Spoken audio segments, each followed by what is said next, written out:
he also brings the team, psychologically together. If Sonny's in your team, you're just happy about it. He's a player that nobody can actually hate. Even players from other clubs don't hate him. So he brings that positive energy to Spurs.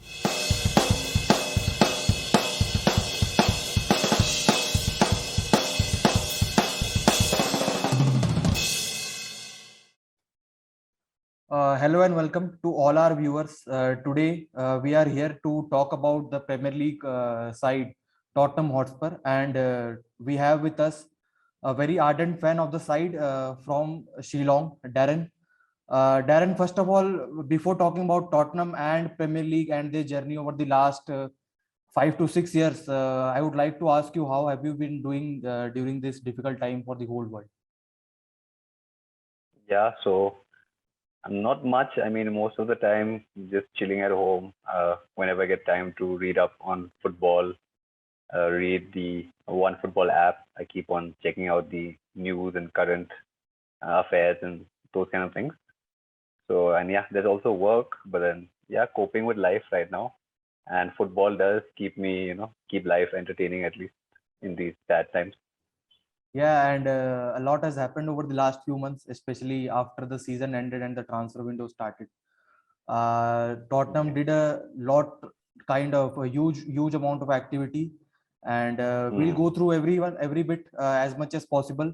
But before talking about anything else, the biggest development that happened with the Tottenham club in this summer window was the decision of Harry Kane to stay with the club after such mm. a lot of speculations that he was on the verge of joining Man City.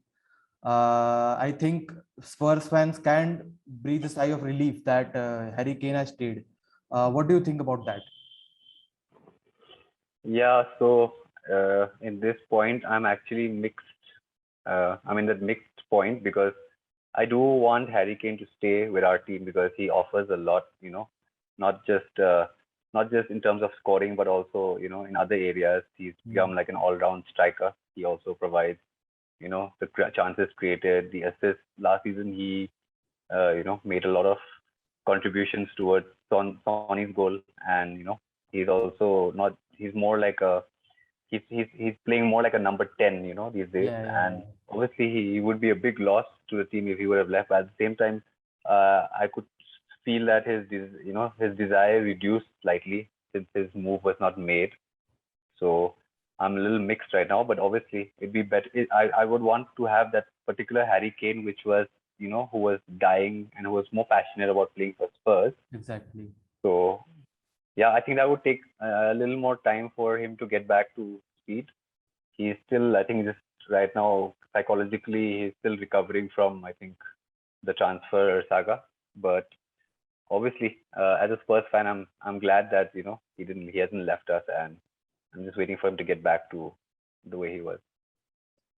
Just talking about an hypothetical situation, given the good start that Tottenham has done to this season, have had this season, Mm, if Tottenham makes it to the top four and qualifies for the mm. UCL, do you see Harry Kane continuing at Tottenham even after next summer window?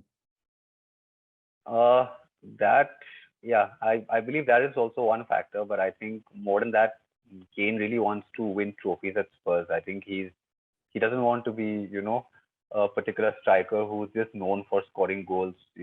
Because nowadays, every player gets that, gets to say that they've won this trophy at this amount of trophies or these amount of prestigious awards in their particular club. So I think Harry right now he's he doesn't have that particular bragging right Right, right, at right, right. Spurs because Spurs are struggling currently to win a trophy. It's been how many years? Since 2009, I think 2007 or 2008. Yes, yes. So I think even his desire to leave City was because just probably it wasn't it was more towards it was mostly towards the trophy cabinet thing where Yes. because City are almost certain To win. title Yes, winners yes, yes. and not just in the Premier League. They also challenge for the Champions League, Yes. and then they also they win cups here and there. So I think Harry Kane's main intention was to to record a trophy for his at least for his personal achievements at least. he's won, the Golden Boots, he's won the PFA awards here and there, but I think what he really wants to win is a trophy, like an actual tournament trophy. He doesn't have a tournament trophy right now. He's only got individual trophies, which does not say much for a particular player at a club. Now, as you said that over the last, I think 1 or 2 years, he has added that playmaking quality in his game. Not only a conventional striker, but he plays deep also, and he creates for the wings for the team. Yeah. And one name that comes to my mind after thinking of Harry Kane is HeungMin Son. He has been hugely huge player for Tottenham. He has been vital for Tottenham, and this summer he has also signed a long-term deal with Tottenham. What do you think about that? Yeah, that is the best news actually, because Sonny is like, I think, my favorite player in Spurs right now, and he's everything. He's the whole package for me. He's a quick player. He's good in dribbling. He's like, his shots are also perfect, and just it's not just his technical skills that he brings to the team, but he has this very, he's a team player. Just the moment he smiles, everybody's happy about it, and he also brings the team, psychologically together. If Sonny's in your team, you're just happy about it. He's a player that nobody can actually hate. Even players from other clubs don't hate him. So he brings that positive energy to Spurs that currently, it was lacking last season in the Mourinho era. But then right now, like whenever you see Sonny scoring and smiling, you just feel happy, and the whole team plays better with when Son is there. He encourages every teammate. He's got his own personal handshake celebration with almost every player. Yeah. If you see him, with Dele Alli, with Harry Kane, with all the defenders, he's got his own, he's got that emotional intelligence that, which is so important these days. And he's all in all, he's like, I think more than, any other player for me in Spurs, I think he's the one that we cannot let go of at this point, because I think he brings in a lot. And he, along with Kane, actually, these two, they really gel well together. And I think the chemistry is also very high. So I'm hoping to see these two play, both of them to start in the team soon, because, having either one without the other is kind of sad. Now, other than his obviously quality on the field, I like the kind of devotion that he showed towards the towards his team Tottenham. Even during his difficult time, he has signed a long-term deal, and that says a lot about his character. Because the kind of player he is, I think any big club would have been interested in him if he was available on the market. So signing a Yeah. long-term deal with Tottenham says a lot about him, that he is devoted towards the team and he plays for the team rather than his personal achievements. Yeah, he's the thing about Son is he's happy at Spurs because Yeah. the fans love him. We've got our own chanting whenever he scores. Nice one, Sonny. Nice Yeah. one, Son. So, and also it's the management is also very good with him, and all the teammates around him, they love him. Like it's not just the fans. Everybody, like I said, everyone in the squad has a personal handshake with him. He greets everyone well, and he's just a pleasant person to be around his teammates. Yeah. And without him, I think Spurs would be in a lot of trouble. And he's contributed a lot. So, and also Spurs have rewarded him with a long-term contract. He signed it also. I'm pretty sure the deal is also a pretty good deal. It hasn't been publicly disclosed, but I'm pretty sure it's a good deal as well. Yeah. And I think for me personally, he is the best Asian player ever to play. He's not the most successful Asian player because, yes, again, he hasn't won trophies like Jisoo Park and those Honda and those kind of players. But then he is the most talented Asian player ever. He's been compared to the likes of Ronaldo and those kind of players. So I think the best Asian player for me, at least, to ever grace the sport. Now we have talked about two, I think, iconic players for Tottenham right now. And I feel other than the players, they have made some huge recruitments at the backroom staff also, with the recruitment of former Wolves manager Nuno Espirito Santos and the Italian sporting director in Fabio Paratici. I personally observed that fans were delighted with the appointment of Fabio Paratici, but not so with Nuno Espirito Santos. What do you think about that? Did you have the same opinion as some other fans, or Did you like were you positive when he was appointed? So currently, I'm still, I don't have an opinion as such for either appointments because it's still too early to say. In terms of the transfer market, yes, we've done well, and I guess that would, I would say yes, I'm happy about it. So hats off to the technical director right Yeah, now. yeah, yeah. But and in terms of the coaching staff, I would say that yes, it's still too early to say. Yes, he's got a 3 clean sheets with us, and he's improved the defense a lot. I can see that Dyer and Sanchez have actually improved, considerably, There and is a they stability. look like new center backs. But then it's still too early to say because you never know. It's just like 3 games. We can't simulate the rest of the season with just 3 games. But and I'm hoping to see more of the other transfers as well because right now one thing I like about Nuno, what he's done is he's used his old resources. He hasn't really used any of his new resources, right? Like I think the centre back Romero and Hmm. Brian Gill haven't really played much, but No, then no, no, not much. Yeah. Tottenham as a squad right now are looking pretty good, and they're looking more like a team right now. So in terms of what he's doing with the old squad that's there, at least he's maintained that squad. I would like to actually see how he would integrate Romero into the team. That would be very interesting because as of right now, Dyer and Sanchez are doing well under him. But then long term, we would like to also see Romero in and even the new right back Royal. Emerson, yeah, yeah. I think he's a very good player, Emerson Royal. Personally, I have seen him play in the La Liga, and he's a very good addition. And Romero, as we know, he's the best center back. He was the best center back, I think, last In season in Syria, EPL. yeah. In, Yeah, yeah, yeah. So mm, that's, I think, very understated signing who can come really good for Spurs in the next, I think, 5 to 6 years. Yeah, he And was also. I feel he was also a critical. He was a critical player in their win towards the Copa America too, right? yes, He yes, was a yes, very obviously, solid yes, yes, backbone as well. absolutely. And I think there has been a shift in the strategy, transfer market strategy, because along with signings like Christian Romero, Son's extension, Harry Kane staying, Emerson signing, they have also signed good young players in Pape Sarr and Brian Gill, as we say. And we don't talk Yeah, about the sales as much, but they have sold players. I think Eric Lamela went to Sevilla and a few other players. So what do you think about this shift in transfer strategy? Are you happy with it, or do you think the clubs like Tottenham should only go for players ready to play in the Premier League? so currently, right now, these particular signings, no, Sarr and Brian Hill, I think they're more for the future. Yeah. They're not exact. They are currently they have a lot of talent in them, but directly integrating them into the starting lineup would be too bold. So I think right now what Nuno has done is he's trying to slowly integrate them into the team. He's giving them these other slightly smaller matches, these conference cups, and I believe there'll be other FA cups and um, Carling the what is it Few called, the few game EFL time Cup, here right? and there just for the experience.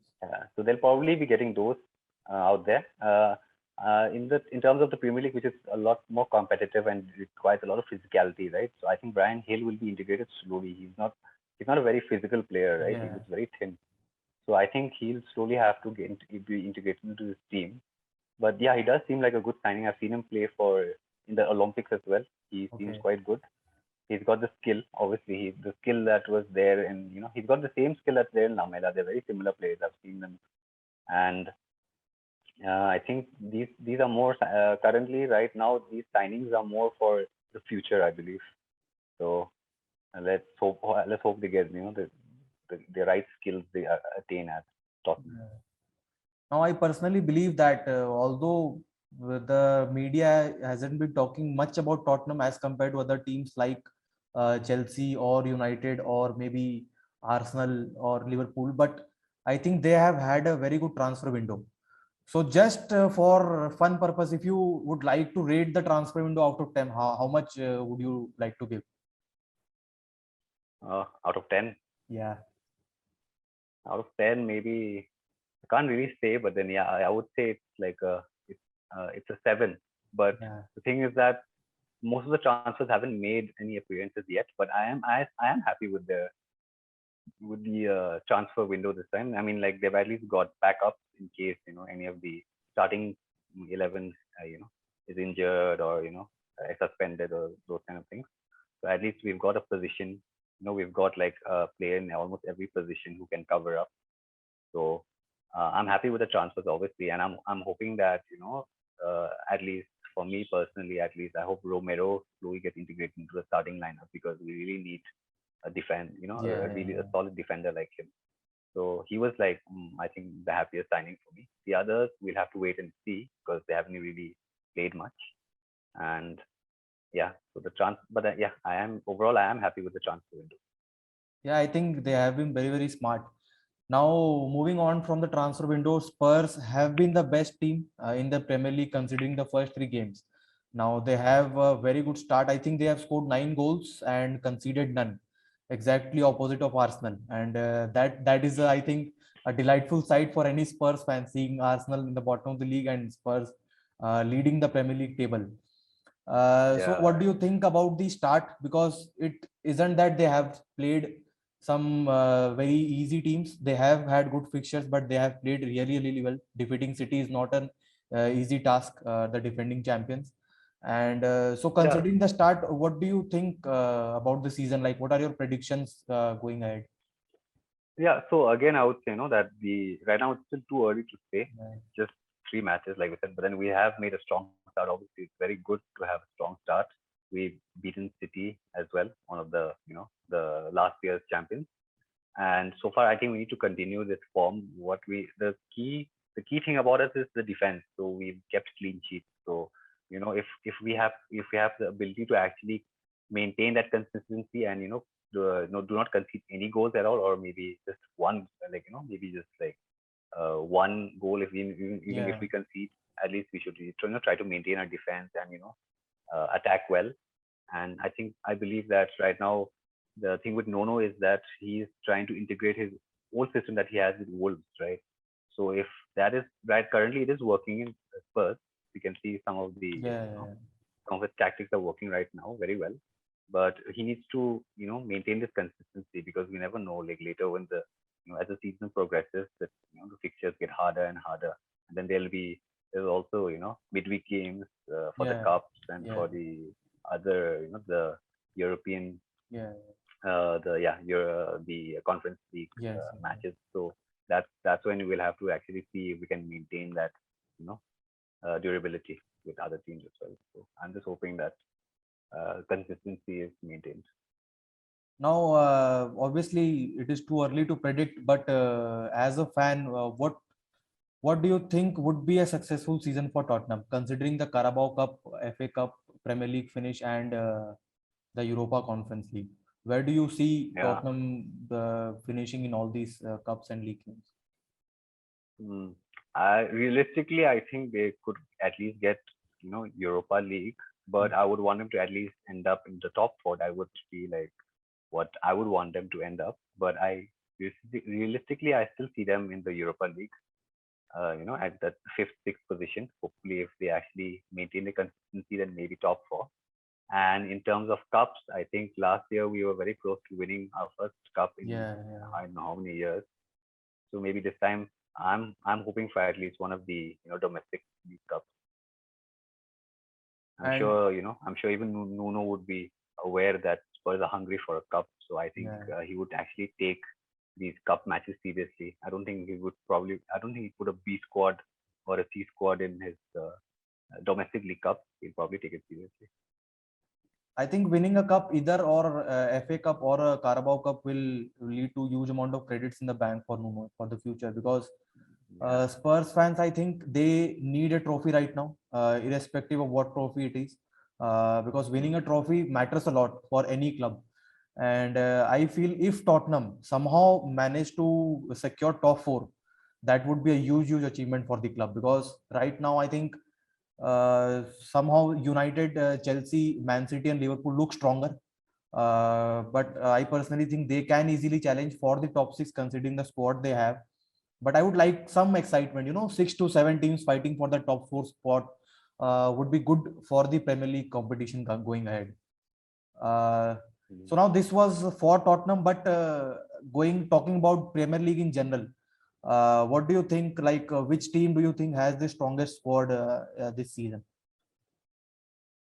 I think Chelsea have the strongest squad. They really look scary at the moment, and their new signing Lukaku is back home, and he, I think he's just a monster out there. And they're very consistent right now, Chelsea, and um, I think even United look good at the moment, and then I mean, like even without Ronaldo, they were performing quite well. Mhm. They bottled one of the easier matches with Southampton, I believe, Yeah, yeah, but yeah, yeah, yeah. I think their squad depth is very good. You know, they Greenwood is looking really good, and Bruno's also like he's just performing here and there everywhere. He's all over the place. He's a machine, that guy. So I think Manu and Chelsea Chelsea. and even Yeah. City, they are. I mean, they lost to us in the first game, but then they still look like they still look like a very dangerous squad. I think City is known for having I think you can't call anyone a B squad because everybody plays this. They have this rotation Yeah. system, right, where everybody gets to play and everybody is more hungry for games every week. So City also. So I would say these three teams are you know they've got a chance. Any of these three teams.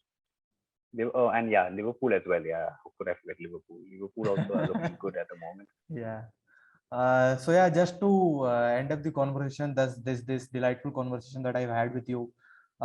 If I were to ask about your top four, going by this sequence, I know this is too early, but as a fan, what do you think would be the top four of the Premier League at the end of the season?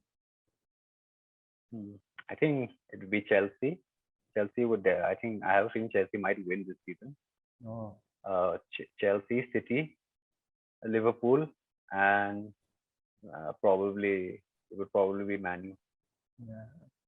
That's what I Now, feel. Chelsea winning the league, I cannot actually imagine that because I don't want them to win the league, obviously.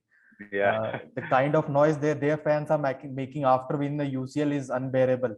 So I can't imagine Yeah. what they'll True. do after they win the Premier League, you know. So Darren, thank you so much for joining us. It was nice talking to you, and I hope that you Yeah. join us for furthermore podcast in the future, video and audio. We also have audio versions of Sure. the podcast where different fans from all the clubs join and talk about it, talk about their clubs, about the fixtures that have happened during the season.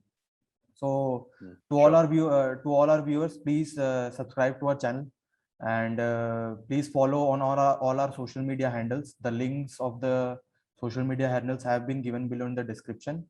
And we'll soon be releasing videos on cricket about the India versus England Test Series and IPL. And so yeah, thank you and all the best. Thanks. Thanks. Thanks for having me.